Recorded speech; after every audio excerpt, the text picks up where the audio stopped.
ناظرین، پروگرام ہے گفتگو اور میں ہوں آپ کا میزبان مصطفیٰ کمال پاشا۔ ناظرین، آپ جانتے ہیں تاثر جو ہے کہ پاکستان اس وقت سیاسی، معاشی، معاشرتی، آئینی، قانونی بحرانوں کا شکار ہے۔ یہ کسی حد تک بات درست ہے، یہ بات سچ ہے، لیکن یہ سارا سچ نہیں ہے۔ پاکستان بہت ساری نعمتوں سے بھی مالا مال ہے۔ پاکستان میں بہت ساری اعلیٰ درجے کی اچھی اور مثبت چیزیں بھی ہیں، اور اس کی مثال میں یوں دیا کرتا ہوں کہ آدھا گلاس جو ہے وہ پانی کا بھرا ہوا ہے، تو دیکھنے والا ایک کہتا ہے کہ پانی، یہ جو گلاس ہے یہ آدھا خالی ہے، تو یہ بات بھی درست ہے کہ واقعی آدھا گلاس خالی ہے۔ لیکن دوسرا کہتا ہے کہ نہیں، پانی آدھا گلاس جو ہے وہ بھرا ہوا ہے۔ تو یہ ایک ہی حقیقت کو دیکھنے کے، بیان کرنے کے دو انداز ہیں۔ تو ہمارے ہاں میڈیا میں، الیکٹرانک میڈیا میں، پرنٹ میڈیا میں، ڈیجیٹل میڈیا میں، سوشل میڈیا میں اور عام معاشرتی رویوں میں یہ بات کہی جا سکتی ہے کہ ہم زیادہ تر جو خالی گلاس ہے، گلاس کا جو خالی حصہ ہے اس کو دیکھتے ہیں، اور جو بھرا ہوا ہے اس کی ہم بات نہیں کرتے۔ اس وقت پاکستان کی جو جی ڈی پی ہے، پاکستان میں جو اشیاء اور خدمات پیدا ہوتی ہیں ایک سال کے اندر، ان کی مالیت جو ہے 330 ارب ڈالر کے برابر ہے۔ یعنی پاکستان کا جی ڈی پی کا جو حجم ہے وہ 330 ارب ڈالر ہے، اور یہ تھوڑی رقم نہیں ہے۔ آپ شہروں میں نکل جائیں، دیکھیں، شام کو ہوٹلوں میں دیکھیں، پارکوں میں دیکھیں، آپ کو جگہ نہیں ملے گی۔ کوئی بندہ آج تک پاکستان میں ہم نے بھوک سے مرتا ہوا نہیں دیکھا۔ ہسپتالوں میں بھوک کے ساتھ جو ریلیٹڈ بیماریاں ہیں ان کا کوئی مریض نہیں نظر آئے گا۔ ہاں، جو زیادہ کھانے سے بیماریاں پیدا ہوتی ہیں ان کے مریض ملیں گے۔ ہمارے مرد اور عورتیں سوکڑے کا شکار نہیں ہوتے۔ سوکڑا جو ہے یعنی مال نیوٹریشن، کم خوراک ملنے سے جو جسم بن جاتا ہے، سوکڑا اس کو کہتے ہیں، اس کے لوگ نہیں ملیں گے آپ کو۔ اوبیس، موٹے، پیٹ باہر نکلے ہوئے عورتیں بھی موٹی ملیں گی، مرد بھی موٹے ملیں گے۔ یہ سب رج کھانے کی مستیاں ہیں، لیکن اس کا مطلب یہ نہیں ہے کہ مسائل نہیں ہیں۔ مسائل ضرور ہیں، لیکن ہم نے آدھے خالی گلاس کو دیکھنے کا جو رویہ اختیار کیا ہے وہ درست نہیں ہے۔ تو آج ہمارے ساتھ ناظرین دو شخصیات موجود ہیں۔ پیشے کے اعتبار سے دونوں قانون کے پیشے سے تعلق رکھتے ہیں، خیالات کے اعتبار سے دونوں الگ الگ ہیں۔ ہمارے ساتھ جو ایک ینگ لائر، ایڈوکیٹ اور پڑھی لکھی، ویسے ایڈوکیٹ سارے پڑھے لکھے نہیں ہوتے، وکلا کے بارے میں عام طور پہ تاثر کوئی اچھا نہیں ہے ان کے علم کے حوالے سے، لیکن ہمارے ساتھ جو ہماری آج کی مہمان ہیں محترمہ ناز بلوچ صاحبہ، یہ جینونلی ایک اعلیٰ تعلیم یافتہ خاتون ہیں، سوچ کے اعتبار سے بھی اور اپنی گفتگو کے اعتبار سے بھی۔ محترمہ ناز بلوچ صاحبہ، آپ کا شکریہ، آپ ہمارے پروگرام میں تشریف لائیں۔ ہمارے ساتھ جو دوسری شخصیت شریک گفتگو ہیں وہ ایک منجے ہوئے آزمودہ کار قسم کے وکیل بھی ہیں اور پختہ کار خیالات کے حامل ہیں۔ کسی بھی مسئلے کو بیان کرتے ہوئے وہ اس کے بیان میں اس موضوع کا حق ادا کرتے ہیں۔ جناب میاں لیاقت علی صاحب، آپ کا بھی شکریہ، آپ ہمارے پروگرام میں تشریف لائے۔ ناز بلوچ صاحبہ، آپ سمجھتی ہیں کہ ہمارا ملک جو ہے وہ ایک آئینی ریاست کے طور پہ آگے بڑھ رہا ہے؟ بسم اللہ الرحمن الرحیم، ایاک نعبد و ایاک نستعین۔ سب سے پہلے تو بہت شکریہ پاشا صاحب، آپ نے مجھے انوائٹ کیا، اور جو ہمارے ملکی حالات ہیں نیشنل لیول پہ اور انٹرنیشنل لیول پہ، ایون ڈومیسٹک لیول پہ بھی، تو اس کے پس منظر یا کرنٹ سنیریو کے مطابق جو آج کل جسے کہیں ہاٹ ٹاپک یا برننگ ایشو ہے یہی ہے کانسٹیٹیوشن. میں نے 12 پروگرام کیے, ایون ہمارے وکلا کے پروگرامز ہوتے ہیں تو میں بڑے آئی میں بی رانگ بٹ میں ہمیشہ یہی کہتی ہوں کہ پریکٹیکلی ہمارے ملک میں کانسٹیٹیوشن جو ہے وہ سسپینڈ ہے. کیونکہ آپ جیسے ملکی حالات واقعات ہیں, ایک ادارے کا دوسرے ادارے میں انٹروین کرنا, مداخلت کرنا, اگر وہ آئین و قانون کی بالادستی یا کانسٹیٹیوشن کی حکمرانی کی بات ہو تو وہاں آپس میں جو آپ کے ادارے ہیں نا وہ ایک دوسرے کے افیئر میں انٹرفیئر نہیں کرتے ہیں. یہ ہمارا قانون کہہ گیا ہوا ہے, ہمارے کانسٹیٹیوشن میں یہ چیزیں کلیئر ہیں کہ آپ اپنی ریاست کے ستون ہیں, ان کا دائرہ کار بالکل واضح طور پہ کلیئر ہے, سیٹ پرنسپل ہے کہ آپ جوڈیشری, ایگزیکٹو, جرنلزم جو ہمارے فورتھ پلر آف دا, یس, آپ ایک دوسرے کے معاملات میں انٹرفیئر نہیں کر سکتے. بٹ چیکس اینڈ بیلنس کی پالیسی ہر ڈپارٹمنٹ میں انڈیویجول ہوتی ہے, نہ کہ اس پہ کوئی دوسرا ادارہ, وہ ان بلٹ ہے ہر ادارے کی جو سیٹ پرنسپل ہے. جی, آپ کے اوپر کوئی اور کہیں سے آپ کو وایا کوشن ڈکٹیٹ نہیں کر سکتا. لائک پپٹ آپ پہ کوئی کوشن دے آپ کو اور آپ ویسے ہی ایکٹ کریں.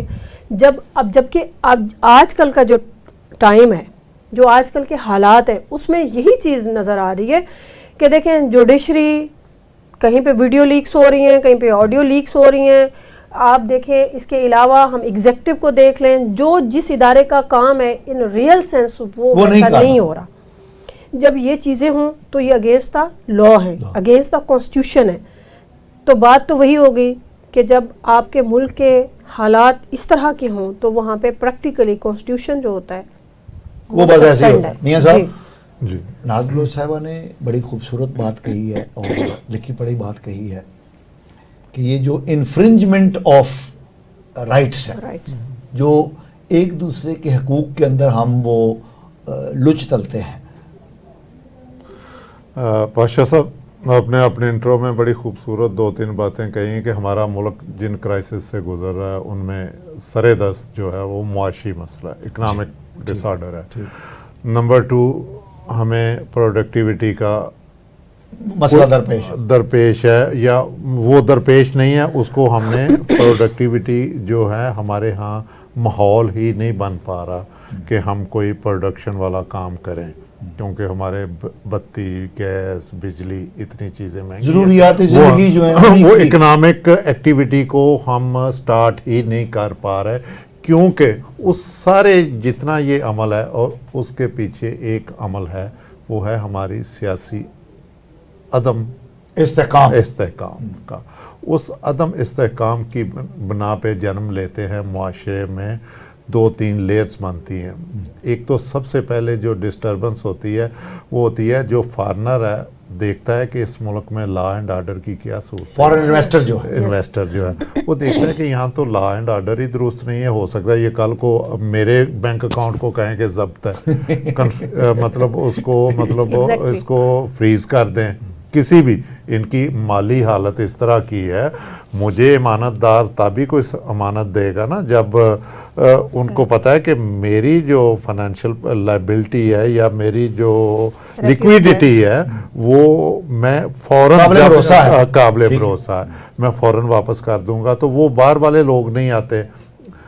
تو اس سارے کے اوپر سب سے پہلے جو ہمیں کام کرنے کا ہے اپنے ملک میں ایک پولیٹیکل سٹیبلٹی لانی ہے, پھر اس کے عوض آپ کو اکنامک سٹیبلٹی ملے گی.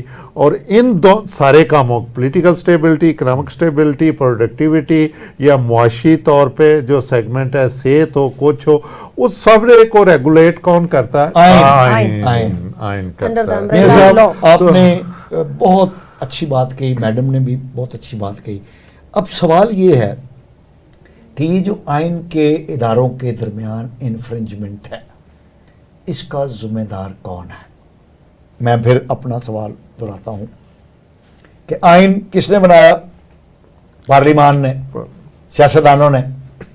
اور اس میں کوئی شک نہیں ہے کہ ہمارے ہاں جو مروجہ آئین ہے 73 کا قانون, یہ ایک سیاسی لیڈر نے, سیاسی جماعت نے, تمام صوبائی قیادتوں کے کانسنسس کے ساتھ اس آئین کو تشکیل دیا تھا، اور یہ وہ وقت تھا جب پاکستان 2 ٹکڑوں میں تقسیم ہو چکا تھا، قوم میں مایوسی پائی جاتی تھی، تو انہوں نے ذوالفقار علی بھٹو نے یہ ایک آئین تشکیل دیا، اور اس کے نتیجے کے اندر جو پاکستان ٹوٹے ہوئے بکھرے ہوئے پاکستان کا ایک نیا سفر شروع ہوا۔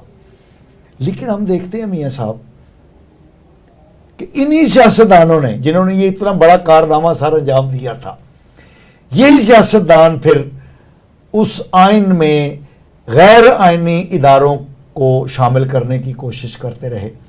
فوج کو کون دعوت دیتا رہا ہے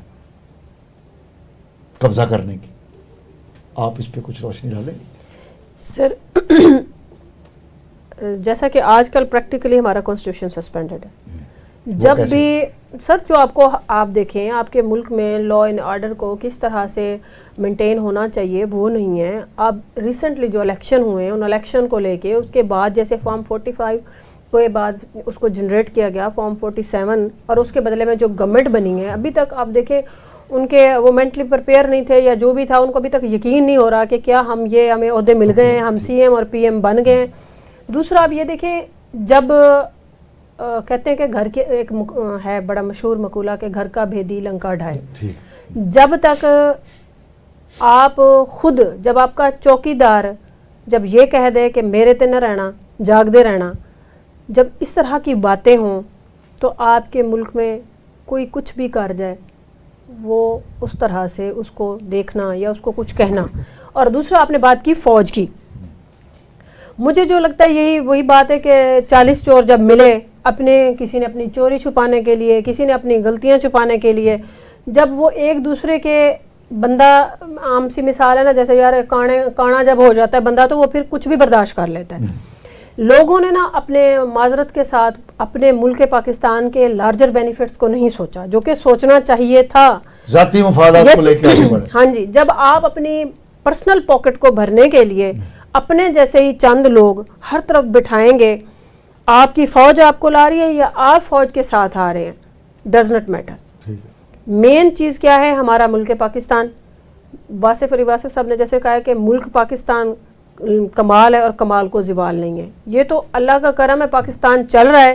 ورنہ جو آپ دیکھیں پریویس ہسٹری بھی اٹھا کے دیکھ لیں، جو سیاستدانوں نے اور ہماری پاک فوج کے جنرلوں نے مل کے پاکستان کے ساتھ کیا ہے، تو آپ مجھے بتائیں کوئی تھرڈ ورلڈ کنٹری میں بھی ایسا نہیں ہوتا۔ میاں صاحب میڈم نے بڑی نہیں، وہ درست بات ہے کہ تلخ حقیقت بیان کی ہے، کہ وہی بات ہے آپ نے کہا نا کہ ہم خود ہی فوج کو ملوث کرتے ہیں، ہماری پارلیمان یا ہمارے سیاستدانوں نے۔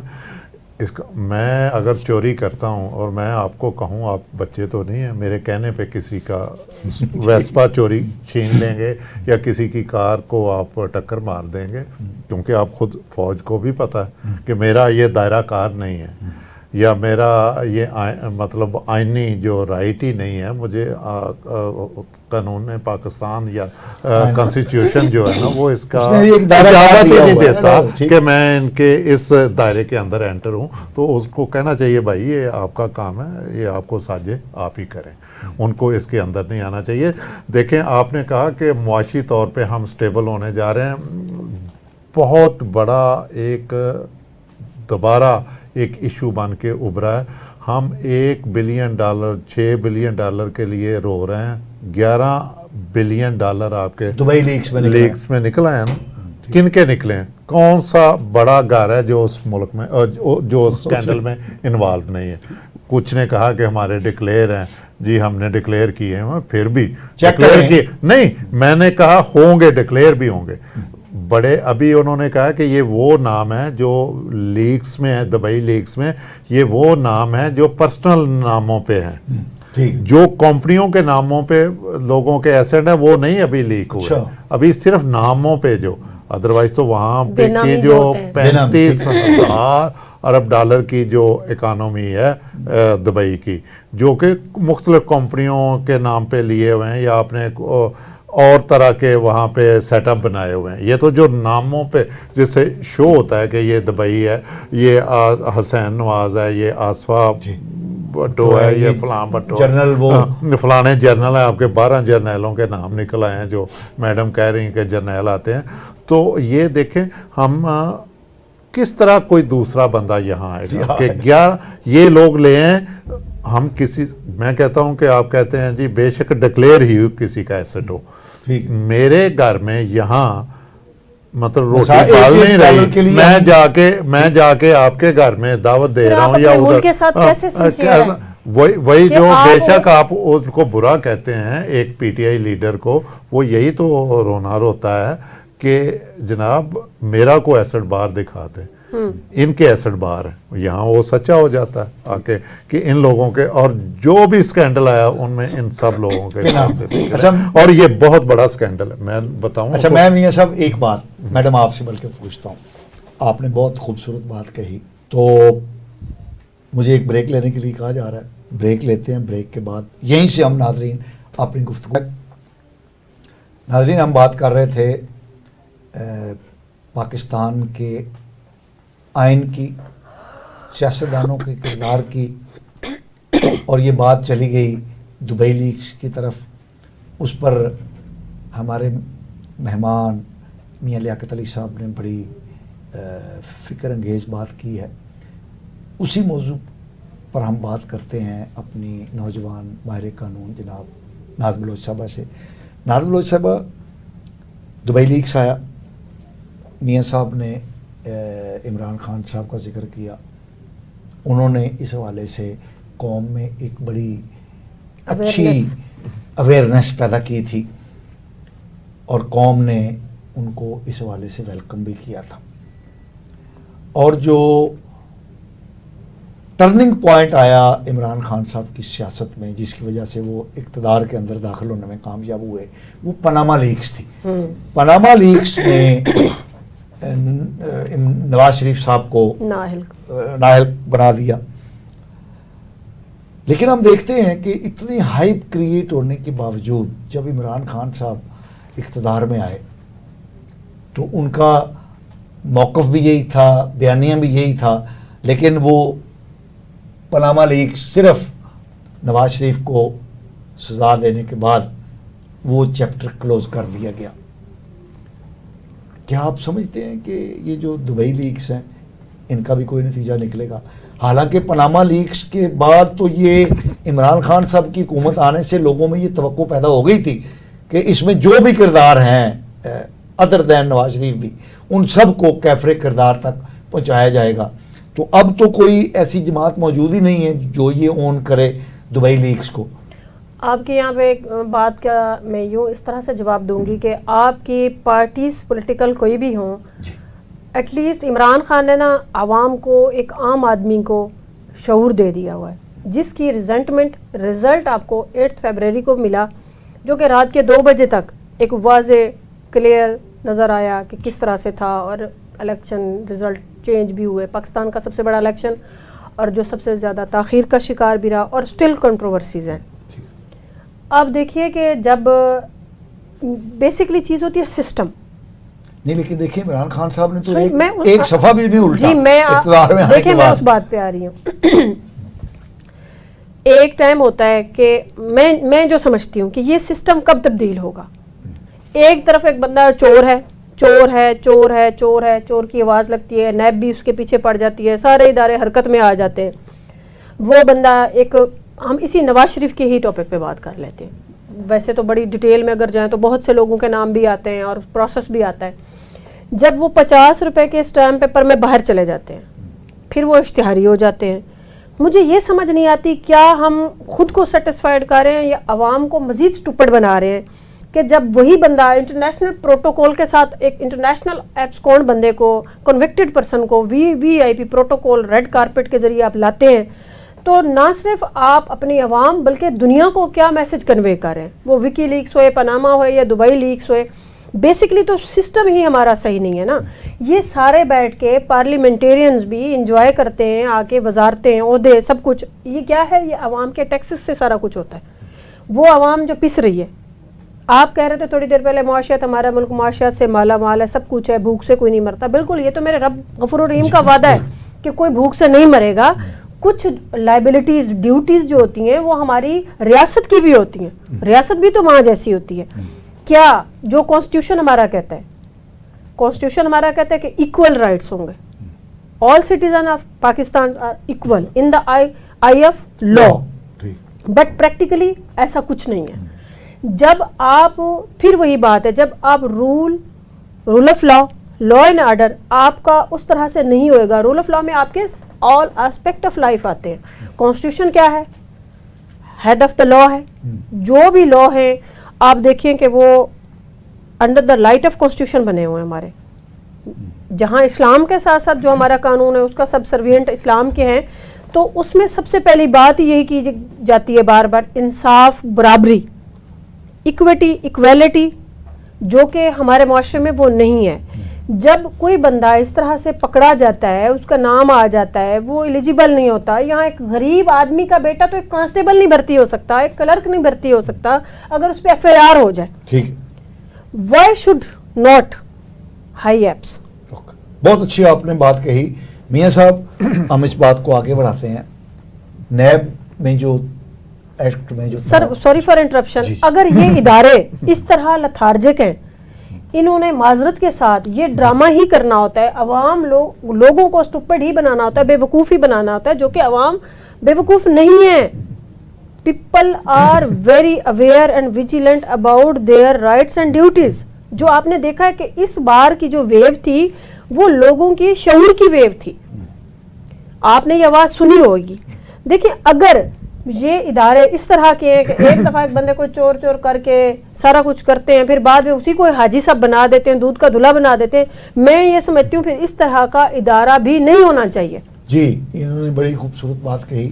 نیب آرڈیننس میں جو ترامیم ہو رہی ہیں اس پہ سوری میڈم نے وہی تو بڑا کلیئر کر دیا کہ ہمارے ہاں ادارے, میں نے پہلے بھی آپ کے ساتھ ایک پروگرام میں کہا تھا کہ ایک بندہ جس نے 65 سال کی عمر تک کوئی جرم نہیں کیا, 1 سال میں اس کے اوپر 215 مقدمے بن جاتے. کیا ہوا, یا تو وہ پاگل ہو گیا, وہ بندہ جس کا ایک سگنیچر کروڑوں روپے کا بکتا ہے, وہ بندہ جو بولے تو برانڈ بن جاتا ہے. نہیں میں وہی تو کیا وہ بندے کو کیا ہو گیا کہ 1 سال میں اس پہ 200, اس نے تمام وایولیشنیں بھی کر دی. کبھی اس نے ٹریفک کا چلان نہیں مطلب اس کا ہوا تو اس نے اس کو 215. تو وہ پھر یہ ادارے, ہمارا نیب اس طرح کام کر رہا ہے. ٹھیک ہے, اس طرح نیب کر رہا ہے کہ کس کو آپ نے پھنسانا ہے, کس کو لانا ہے, اور کس کو آزاد, اور کس کو آزاد کرنا. اچھا میاں صاحب, تو یہ ادارے جو ہے نا بیسیکلی وہی ہے. بات پھر وہیں پہ آ جاتی ہے جو آپ نے کہا ہے کہ تمام چیزوں کی ماں جو ہے نا آئین ہے. اگر ہم آئین اپنی ماں کا احترام کریں گے نا, اس قانون کا, تو اس کے نیچے چاہے میں آتا ہوں چاہے آپ جو بھی آئے گا, وہ اگر تو وہ سزا کا حقدار ہے اسے سزا ملے, اگر جزا کا حقدار ہے تو جزا ملے, اپریسیشن ملے اسے, تو پھر ہی ہم آگے بڑھ سکتے ہیں. آپ اس بات کے حمایتی ہیں کہ نیب کو ختم کر دینا چاہیے؟ نہیں, میں اس بات کا حمایتی نہیں ہوں. میں کہتا ہوں کہ اس کو اپنی آئینی حق, نیب کو ہمیشہ ایک ادارہ ملک میں رہنا چاہیے جو آپ کا چیکس اینڈ بیلنس کو دیکھتا رہے, لیکن اسے کسی کی ہدایات لے کر کام نہیں کرنا چاہیے. انڈیپینڈنٹ ادارہ رہنا چاہیے. یہ بتائیے, یہ سپرا باڈی نہیں ہے کیا ہمارے, جیسے میڈم نے بھی کہا کہ ہمارے جو ریاست کے ستون ہیں ان سب کے اندر ان بلٹ میکانزم ہے ان کی ویجیلنس کا, اکاؤنٹیبلٹی کا. پھر ہم نے ایک اکاؤنٹیبلٹی کا, کرپشن کو دیکھنے کا ایک ادارہ بنایا ہے, اینٹی کرپشن. اس کے بعد ہم نے نیب بنا دیا. تو آپ کو نہیں لگتا کہ یہ سپرا باڈی ہے, یعنی ایک ادارے کے اوپر ایک ادارہ ہے؟ نہیں دیکھیں, ویسے تو آپ کا فیڈرل کے جتنے کام ہیں نا اس کو آپ کی ایف آئی اے دیکھتی ہے, فیڈرل انسٹیٹیوشن, وہاں ایجنسیاں جتنی بھی ہیں, جتنی ہیر پھیر یہ اداروں میں اینٹی کرپشن ہے صوبوں میں, اس کی بھی ضرورت ہے. دیکھیں میں نے وہی کہا کہ اگر یہ ادارہ ایز اے ادارے کے طور پر کام کرے, کسی کی ڈائریکشن پہ کام نہ کرے, کسی کو پھنسانے لانے یا بچانے کے لیے کام نہ کرے, اپنی آئینی جو اس کو اکاؤنٹیبلٹی کے پوائنٹ آف ویو سے, ملک کے ایسے اسکینڈل ہوتے ہیں, وائٹ کرائم Collar جو کرائم ہوتے ہیں نا ان کو ایسے اداروں کی ضرورت. اچھا میں ایک بات میڈم, وہ ہر ملک میں بھی ہوتے ہیں. مجھے یہ بتائیے, آپ نے نہیں, کسی ایک بندے نے 10 کروڑ روپے امبیزل کیے, نیب نے اس کو پکڑ لیا, اس کے بعد نیب کے ساتھ وہ پلی بارگین کرتا ہے, 2 کروڑ روپے دے کے وہ صاف ستھرا ہو کے کلین ہو کے آ جاتا ہے. یہ کیا ہے؟ یہ بھی رول ہے اس میں ہے, یہ بھی جی ہے, پلی بارگین ہے, تو یہ بھی تو فراڈ نہیں ہے. یہ میں آپ کو اسی لیے میں نے کہا ہے کہ اس طرح کے اداروں کو اٹسیلف ہونا ہی نہیں چاہیے. جی دیکھیں چیکس اینڈ بیلنس کے لیے being Muslim we have a strong belief on this thing کہ ہمیں اللہ پاک کی ذات ہے, سب سے بڑا خوف اللہ پاک کا. جن لوگوں میں رب کا خوف نہیں ہے اور اپنے ملک کی محبت نہیں ہے, اپنی وطن ماں ہوتا ہے, آپ کے ماں کے ساتھ محبت نہیں ہے, رب کا خوف نہیں ہے, ان کے ادارے ان پہ کیا اثر کرتے ہیں.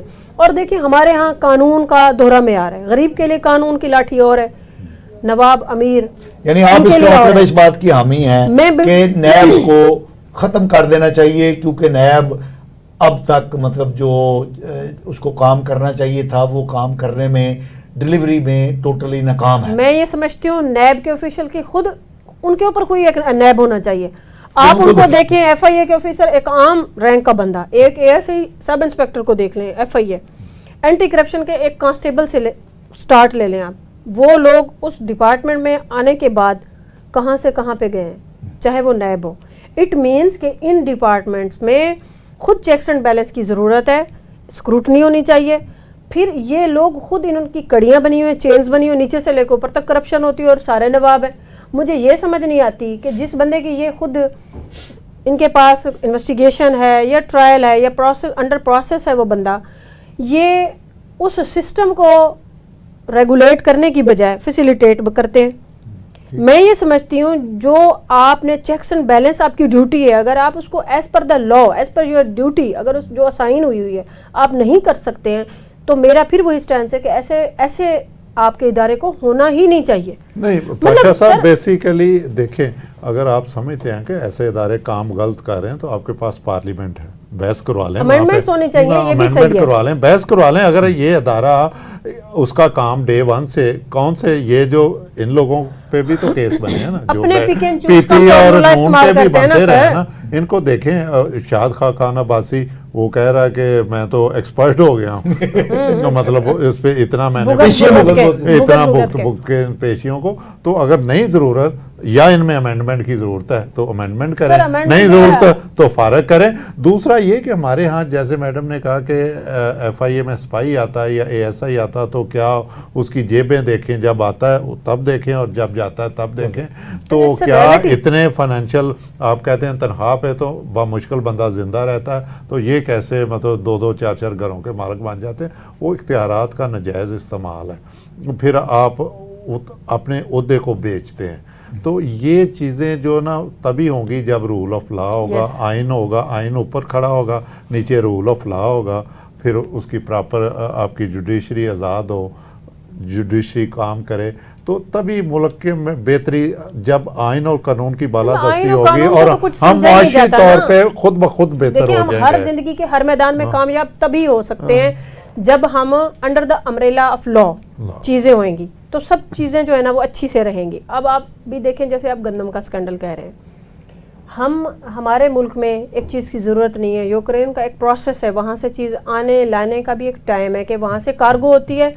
وہ اگلے دن ایک پارلیمنٹیرین کہہ رہے تھے آن دا فلور آف اسمبلی, ہاں ہاؤس, انہوں نے کہا کہ جی اون بپی صاحب تھے, وہ یہ بات کر رہے تھے. کون تھے؟ اون بپی صاحب. اچھا. وہ کہہ رہے تھے کیونکہ ان کا اس سے ریلیٹڈ ان کے پاس انفارمیشن بھی تھی جو کہ as per the perfect digit وہ بات کر رہے تھے. وہ کہہ رہے تھے جی 3 ماہ ایٹ لیسٹ لگتے ہیں, نہیں تو پروسیس کو یس آنے میں آپ اپنی ان کو بھیجتے ہیں, ایلسی کھولنے میں, انوائس بھیجتے ہیں, اور پھر ایکسیپٹ کرتے ہیں, پھر وہاں سے آپ کی کنٹینر کے تھرو آنے میں اتنا ٹائم لگتا ہے. جبکہ یہ 2 ویک آپ کی گندم آ گئی ہے, اور اس میں 85 آپ کہہ رہے تھے 22 کروڑ پتہ نہیں کتنے کا, 25 کروڑ, اس میں 85 ارب کا گھپلا ہے. جبکہ آپ کی گندم, آپ نے ایک کسان کی, دیکھیں میں وہی بات کر رہی ہوں, ایک عام بندے کی تو بات ہی نہیں کوئی کر رہا نا. دیکھیں آپ کا کسان 12,000 روپے کی ڈی اے پی کی بوری لیتا ہے, 12,000 روپے کی 40 کلو کی وہ بوری ہوتی ہے, وہ لیتا ہے کیونکہ ہمارا کچھ بیک گراؤنڈ ایسا ہے, کچھ چیزوں کا ہمیں بھی پتہ ہے. اور اس کے بعد جو آج کل پانی کا لیول ہے وہ بھی کم ہوا پڑا ہے, وہ جنریٹر کے ذریعے ٹیوب ویل کے ذریعے پانی لگاتا ہے, وہ بھی اس کو ہوتا ہے, بل ہوتا ہے. وہ آیا اس نے سولر سسٹم لگایا ہوا ہے تو بھی خرچہ ہوتا ہے, اگر اس نے اپنا اسے کیا کہتے ہیں ڈیزل پہ چلاتا ہے تو بھی خرچہ ہے. اب یہ ساری چیزیں جب آپ کر لیں, ایوریج جو اس کا من ہوتا ہے ایٹ لیسٹ اس کا ریٹ کم سے کم بھی ہو تو 4,000 پلس ہونا چاہیے. اب انہوں نے 2,500 اس ٹائم آڑتی جو ہے نا وہ 2,500 روپے من گندم لے رہا ہے. آپ کا کسان روڈ پہ ہے, روڈ پہ آیا ہے, آپ کی انتظامیہ, پھر بات رول آف لا کی آ رہی ہے.